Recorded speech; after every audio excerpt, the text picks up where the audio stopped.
Hello, welcome to Clarity Design. I just want to have a very quick look at how we can get rendered images from Maya. We're not going to have a look at how we can get animations from Maya or rendered animations, just single images that we can get from Maya and how to set them up so that we get quite a nice image.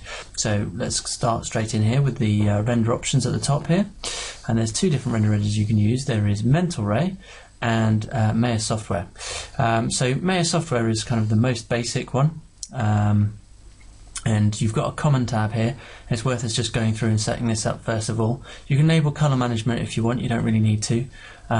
You probably want to switch this onto a kind of file that you want to get out from the process. And this can stay on single frame at the moment because we're not rendering multiple frames. We'll do that another time. Moving down, the next important thing, all this is greyed out because we're just doing single frame. The next thing to look at and make sure you've got right is the camera that you're going to render from. So in this case it's the perspective camera, so that's correct. And we probably want to have a look at changing the resolution. Now if you scroll down you get kind of A4, A3, that sort of resolution set, which is great if you're doing single images, but due to the fact this is a tutorial, I don't want to spend ages rendering, I'm just going to put it on PAL 780 and leave it on that for now, which is a low resolution. In the Maya Software tab, the only thing you really need to do is switch on production quality down here. Now the last thing you want to consider is probably ray tracing. If you've switched on any reflections in your scene, you need to make sure that is switched on as well. You can see motion blur as an option down here as well. Maybe you should play around with that at some point. But right, so that sets up our Maya Software render. How do we know in our scene, I'm just going to minimize that, how do we know in our scene what is actually going to be rendered, because this proportions may not be exactly what we get out. So if we go to View, we can go to Camera Settings, and inside there you can find Resolution Gate. This will show us the resolution that we've got, and you can see it chops off the side there.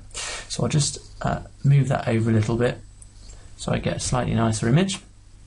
Okay, so I'm ready to render. So I click on the render button and we can have a look inside the render view, some of the options we've got inside here. Once this is rendered, you're ready to save the image. Now you can save the image by going to File, Save Image, just click on that there.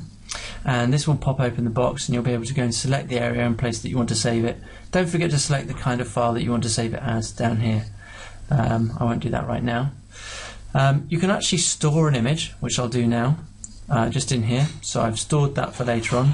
I've got, if I slide it along, I've got another duplicate copy of this image, and I can also use this area selection tool to re-render parts of a scene instead of all of it, and I can take a snapshot. Now let's have a look at the Mental Ray render. The Mental Ray render is a little bit more complex, so I'll click on those render options that bring that up. If you can't see Mental Ray in here, and then you need to go to Window, Settings and Preferences, Plugin Manager, and scroll right to the bottom. If you're in 2014, and you'll see you can load up and automatically load Maya 2 Maya there, and that is your Mental Ray. So close that down. This should pop up then and you'll be able to see it. Just like the other one, this has got your Common tab. Now nothing's changed there since I switched over, so I'm going to leave that as it is. But this has got a few more options to play around with. It gives you a lot more control over about what renders, how it renders, and also the quality of the render. And if you can, then it's worth rendering with Mental Ray. I've actually attached a physical sun and sky to this, so we'll see if that renders out in a second. So let's click on the render button again and see the difference.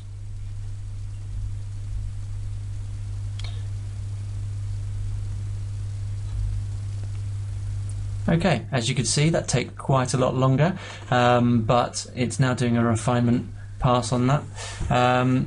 But the quality of the render and the things you can do with it are much more interesting. Okay, so I hope that clarifies how to render out still images. And just to remind you again, File, Save Image, and you can save that image to wherever you need to, and then that will sort you out.